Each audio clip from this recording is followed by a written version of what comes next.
ami internet Univers Info TV ñu ngi leen di nuyuwaat di leen dalal jàmm ci seen chaîne bi nga xamante ni mooy seen chaîne préférée indil leen seen tout premier numéro émission bi nga xamante ni c'est spécifiquement réservé aux entrepreneurs surtout les startups muy premier numéro émission bi ñu ngi koy tudd JN jeune entrepreneur tey nag ñu jàkkaarloog un jeune entrepreneur un jeune leader bala ñoo sori rek ci kàddu gi dañ koy bàyyi mu nuyoo ak yéen présenté wu asalaamaaleykum. waaleykum salaam maa ngi leen di nuyu ku ci nekk si turam ak ci santam di leen jox seen wàccuwaay vraiment di leen remercier yéen waa Univers Info TV vraiment ci seet bi ngeen seet si man maa ngi tudd Abiboulaye Diagne di un jeune entrepreneur jiite benn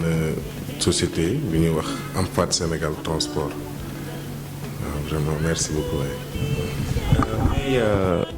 Monsieur Diagne bu fekkee mën nga ñëw tuuti rek ci entreprise bi ci bon domaine spécifiquement lay yëngatu. waaw ñun entreprise de transport ci la ñuy yëngatu transport la ñu benn entreprise transport la ñu créé buy yëngatu bon généralement ci wàllu transport mais différent de société de transport yi nga xam ni moom la ñu fi gis su boo xoolee ñun. li ñu gën a focaliser wu mooy ci gérance automobile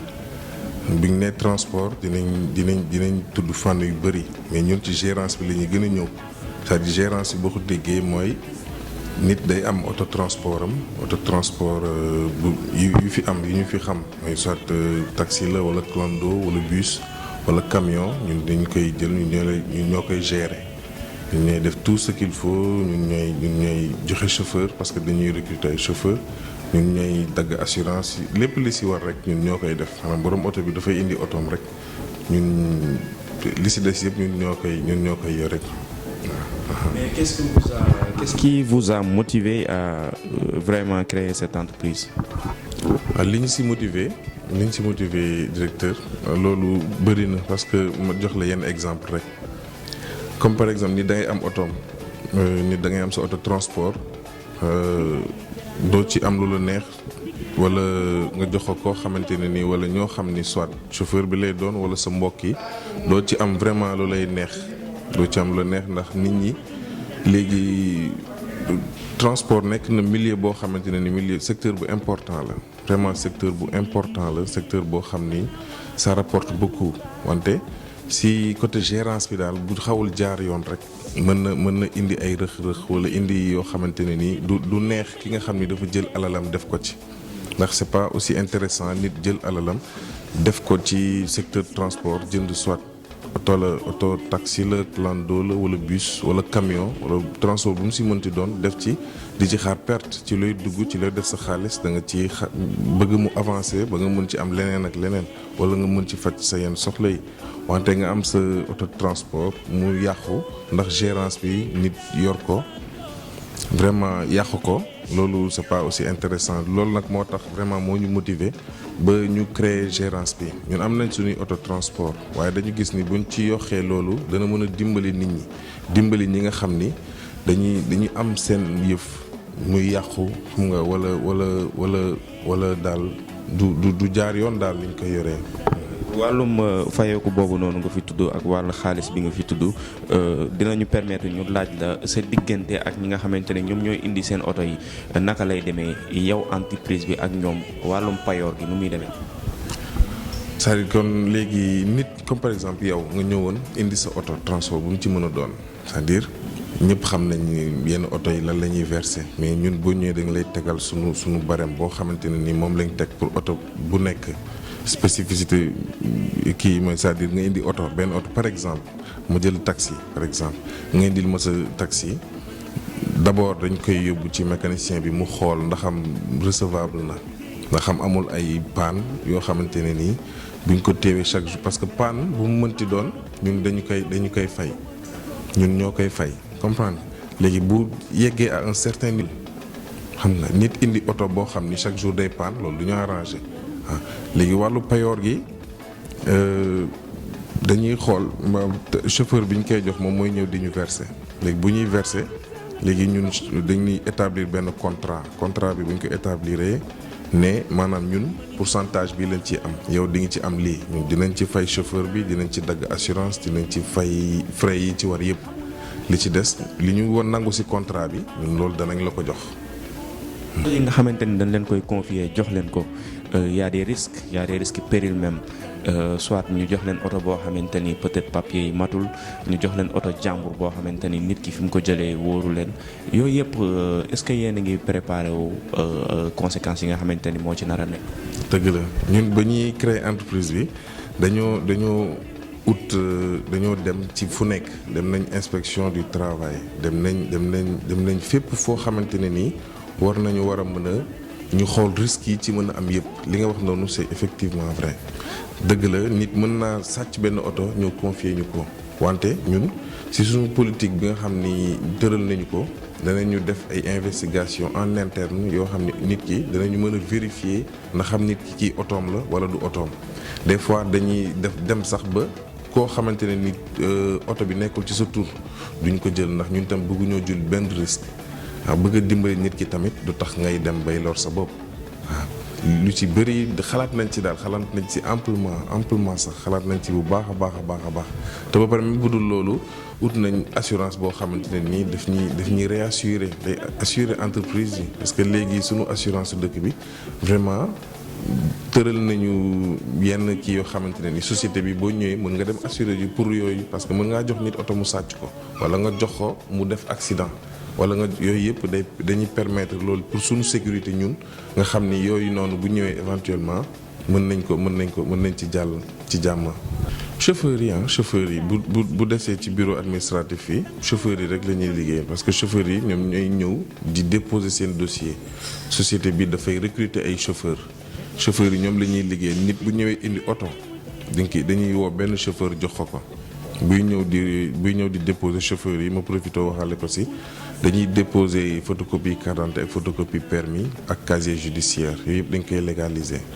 bu ñu ko légaliser par la police ñëw bu ñu ñëwee am na formulaire boo xam ni moom la ñuy remplir pour nga xam ni dinañ xam nombre d'années d'expérience am nga xam ni ñun tam dinañu wóolu jox ko suñu oto bu ñu amee bu koo xam ni dafa indi otoom wala chauffeur bu ñëw bu bees ñu dañuy jël suñu oto jox ko nga xam ni bu ko yàqee suñu oto la yàq du am bëri risque waaw bu demee nag am phase d'essai boo xam ni am na benn 1 mois wala 2 mois mu jaaree yoon ñu yëkkati beneen oto jox ko waaw ñun tam bëgg nañu am suñu parc automobile boo xamante ne nii bu mag la te ñu ngi xaar investisseurs yi ñu ngi xaar képp koo xam ni secteur bi intéressé na la boo ñëwee ñun mën nañ la jox suñuy idée ou mën nga ñu accompagner ñu liggéeyandoo. Mais quelles sont les attentes? Attentes yi bari na attentes yi moom vraiment bëri. si ban diir ngeen natt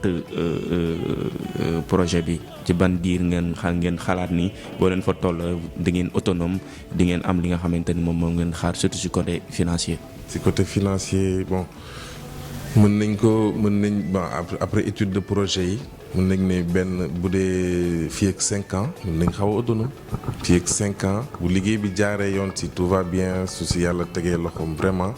fii ak 5 ans mën nañ xaw a xam nga affaire nag da ngay probabiliser rek xam nga affaire yi moom mënoo ko nat torop parce que liggéey bi teg nañ ko vraiment ba nii tout va bien wante xam nga risques yi moom buy ñëw day ñëw rek waaye ni ñuy bàyyi lépp ci loxo yàlla rek. ñu bàyyi lépp ci loxo yàlla amis internautes, je vous le rappelle, on est dans votre émission bi nga xamante ni c'est réservé spécifiquement aux jeunes entrepreneurs moom lañ ko tuddee sax émission bi jeune entrepreneur du seen premier numéro ñu toog ak monsieur Diagne di yëngatu ci li nga xamante ni mooy wàllum automobile am ay innovation de taille yoo xamante ni apporté nañ ko si ndax ku yor sa oto te warootoo koo jox sa frère wala sa yeneen mbokk taximaan yi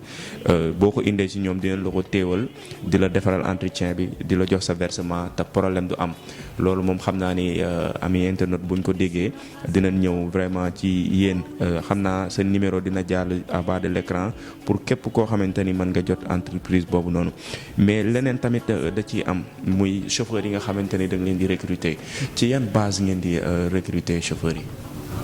waaw chauffeur yi xam nga sama mbokk chauffeur yi moom daf si am ñoo xam ni dañoo xaw a doy waar ñun nag dañ leen bëgg a mayaat chance boo déggee ma ne mayaat chance mooy dañu xaw leen a faral tuuti ndax nit ñi koo si wax mais jëndal oto danaan la non chauffeur bi sama chauffeur bi daf may déclarer ay panne fictif daf may wax lii daf may wax lee te ñu bëri daal problème chauffeur la ñu am ñu nag chauffeur yi dañ leen defal benn politique boo xam ni da leen di xaw a motiver tuuti ndax dañ leen di concept bu xaw a bees la nag ndax ñoom dañ leen di cotiser lu ay IPM ñuy cotiser IPRES ñoom bu ñu ñëwee ñun dañ leen di c'est-à-dire bu ñuy remplir formulaire bi bu ñu ñëwee rek dañ leen di dem enregistrer inspection du travail dina leen permettre ñoom bu ñu feebaree mën a faju bu ñu demee ba retraité ñu mën a di fayeeku xam nga léegi loolu nag loolu lépp pour rek motiver leen la pour ñu gën a fonk li nga xam ni nit jël na def ci xaalisam ba may préciser waat que nit jël xaalisam def ci nga yàqal ko loolu tam àq la chauffeur yi dañu ameel nit ñi àq quoi xam nga yenn chauffeur du ñëpp nag chauffeur yi moom man dama leen naw ndax dañuy liggéey vraiment dañuy liggéey waaye te am na si ñoo xamante ne nii vraiment dañuy décourager nit ñi pour ñu investir ci secteur transport le secteur transport dafa nekk encore lu important te Sénégal bëri na oto waaye c'est pas trop suffisant parce que da ngay gis nit day génn pour pare ñu jóge ci banlieue bi bëgg a ñëw di liggéey ci biir ville dañuy sonn vraiment day compliqué ndax ñàkk oto metti na daal wante bu ci ñëpp jàppee rek dina baax ñun politique boobu daal la ñuy def pour chauffeurs yi gën leen a motiver gën leen a ñaax tamit xam nga ñu bàyyi xel ci nit yëkkati xaalisam def ko ci nga di ko yàqal. xam nga ñun dañuy gérer sax bay gérer moto cak-cak am na ñoo xam ni dañuy indi seeni moto cak-cak ñu leen koy gérer li ngay fay borom moto cak-cak bi ak li ngay fay borom clando bi ak borom taxi bi ak borom tata bi ak borom Ndiaga Ndiaye wala car rapide li ngay fay camion xam yooyu mënul nekk benn bu nekk daal ak sa catégorie. bu ci nekk ak sa catégorie ku ñëw di nga indi sa permis ñu xool saytu ko xool ñun en interne kii ban secteur lañ ko war a yóbbu. adresse bi fan la. adresse bi ñu ngi cité Aline Sow Golf villa numéro 656. léegi numéro bi nga xamante ni ku leen bëgg a jot bu leen ci woowee rek jot leen wala numéro yi est-ce que mën nga ñu ko jox. waaw benn bi orange bi mi ngi 77 612 92 81. Free bi mi ngi nekk 76 560 56 57. donc mbokk internet yi yéen a ko déggandoo ñu toog ak monsieur Diagne comme ni ma leen ko waxee di PDG wu Amfat Sénégal transport macha allah di yëngatu ci wàllum transport kon nag képp koo xamante ni bëgg nga tàqali ko problème mu transport boo ñëwee ci ñoom dina la régler sa problème que ça soit muy chauffeur bi que ça soit muy borom oto bi que ça soit muy mécanicien bi sax parce que da ngeen di collaborer ak ay mécaniciens donc mu doon une innovation de taille. surtout entreprise bi boo ñu mënoon a wax yan personne la entreprise bi di ciblé ndax ñi nga xamante ni ñu ngi Sénégal rek wala aussi seen bët dafa jéggi ci ñi nga xamante ni mooy les Sénégalais de l'extérieur yi nga xamante ni aussi bëgg nañ investir ci seen réew mais xamuñu ban yoon la ñuy jaar wala wóoluwuñ jox nit ñi seen alal. waaw loolu dama ci sawar tontu parce que ñun ñu ciblé mooy ñi nga xam ni c'est-à-dire c'est des bureaucrates amuñu jotu di toog di gérer seen oto comme il le faut parce que oto tamit il faut nga koy gérer. nga fay nekk chaque jour nga di contrôler chauffeur bi pour que mu mën tout le temps ci oto bi lu mu nekk nga mën koo xam ñi nga xam ni amuñu jotu di ko gérer ci biir réew mi wala ñi nga xam ni sax ñu ngi bitim réew comme ni nga ko waxee bëgg investir seen réew am oto boo xamante ne nii xam nga ni oto bi entreprise bi mi ngi la koy gérer soit da ngay bëgg chaque mois ñu verser la ko sa compte wala ñu joxal la ko sa mbokk wala ñu yónnee la ko. ça dépend gis nañ fi yu mel noonu parce que ñi nekk bitim réew mu leer la ni yow mi Sénégal kat am na loo fay investir ci loo xam ni sonnoo ci da nga ci def sa xaalis rek te mi ngi lay génneel xaalis chaque weer. mën ngeen leen ko yónnee seen compte bancaire yi wala. bien sûr dañuy liggéey ak ay banques yu bëri ku ci nekk sa versement soo la neexee ñu defal la ko banque bu la neexee ñu joxal la ko sa mbokk banque yëpp la ñuy liggéeyal. mais loolu pratique na si. loolu bokk na ci problème mu moodu yi dañuy bëgg di investir mais du ñu xam yoon bi ñuy jaar wala la personne adéquate bi ñu jox seen alal. dëgg la mais xam nga Sénégal tamit nit ñi xam nga rek da ngay jox nit sa mbokk nga jox ko sa alal mu yàq ko te doo si mun dara doo ko mun def dara ñun nag loolu gën nañu motiver pour ñu créer entreprise. C'est une entreprise légalement constituée bu am ay këyitam yu légal ku bëgg na nga dem APEX vérifier nga xool ndax am réellement existé na. Mais la solution donc c'est ici. La solution c'est ici maa ngi leen di wax ñu indi seen oto yi vraiment ku bëgg investir na nga ñëw ku soxla na nga woote ci numéro yi information boo bëgg rek mi ngi ci mën nañ la expliquer amplement loo bëgg xam rek ku wootee dinañ la expliquer. Donc lan ngay dénk sa moroom yi nga xamante ni c'est des jeunes entrepreneurs yor ay start-up. ñoom li ngi leen di wax xanaa nii bëri na ndax instant nii mënoo wax ak kenn ba mu dégg la ndax dëkk bi moom ci ñëpp la metti buñ waxantee dëgg rek dëkk bi fépp la metti mais nañu gëm yàlla rek te gëm ni fii vraiment bu fekkee am na ñu la mën a dimbali mën nga fi liggéey fii liggéey am na fi mais di dem ci gaal yi di kii vraiment am na leneen loo xam ni gën na ko am na leneen lu ko gën vraiment dem ci gaal gi dafa mel ni xaaru la yow da ngay dem pour dimbali nit ñi bon boo fa deewee da ngay gën a indil nit ñi problème gaal gi pour man du solution daal nañ toog fii vraiment ñu muñ li fi ne jéem a xool noo mën a avancer ci dund bi dëkk bi ñëpp metti sikki ma lakkandoo ni ñu koy waxee maa ngi leen di daal wax ñu dal te muñ ndax yàlla moom ànd nag ñiy muñ. nañu muñ góorgóorlu yàlla ànd na ak ñuy muñ loolu mooy dernier propos yi nga xamante ni moom la monsieur Diagne def à l'égard des jeunes yi nga xamante ni ñoom ñooy emprunter la mer donc muy exemple boo xamante ni ñun jeunesse bi yëpp war nañ topp ci moom ndax dafa jël ay responsabilités am jël alalam jël temps am jël léppam def ko ci li nga xamante ni mooy entreprise bi mu créé tout le mal qu'on vous souhaite c'est de réussir li nga xamante ni moom mooy projet bi nga entamé te incha allah rabbi avec toute l'équipe de Univers Info di ngeen ci jàpp ci domaine yi nga xamante ne ñun moom la ñu mëne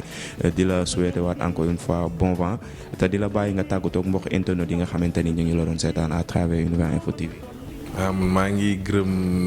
internet yi nga xam ne ñooy seetaan Univers Info TV di leen wax ni na ngeen jàpp ci chaîne bi vraiment moom tamit c'est un jeune leader c'est Gallo Sow. C'est un jeune vraiment leader ñun ñëpp moo ñu motiver daanaka moom bi muy créer lii ñun ñëpp ñoo doon ànd wante ñun ñëpp moo ñu motiver ba ñun tamit ñu fexee créer sunu boîte ñun tamit ñu ngi lay gërëm vraiment ñu ngi lay gërëm ci soutien yëpp bi nga def bi ñu apporteel yàgg na te bëri na boobu yàgg na te vraiment soutien bi bëri na man tam maa ngi lay ñaanal vraiment lépp lu nga bëgg yàlla defal la ko fi nga bëgg a egg nga egg fa ci barke yonent bi vraiment na ngeen jàpp internet yi na ngeen abonné vraiment ci chaîne yi vraiment merci. Merci beaucoup amis internautes, c'était votre émission bi nga xamante ni c'est réservé spécifiquement aux jeunes entrepreneurs muy GN incha allah rabbi niñ ko defee ak moom noonu lañ koy defee ak yeneen jeunes entrepreneurs yi nga xamante ne ñu ngi ci dëkk bi ko fu waay mënti nekk rek incha allah rabbi boo ñu contacter rek dinañ la fekk si fësal la li nga xamante ni moom mooy sa entreprise bi nga créé pour bëgg mu avancer d'où l'intérêt de tous les Sénégalais donc c'était votre émission on vous donne rendez-vous très bientôt et merci beaucoup jaajëf.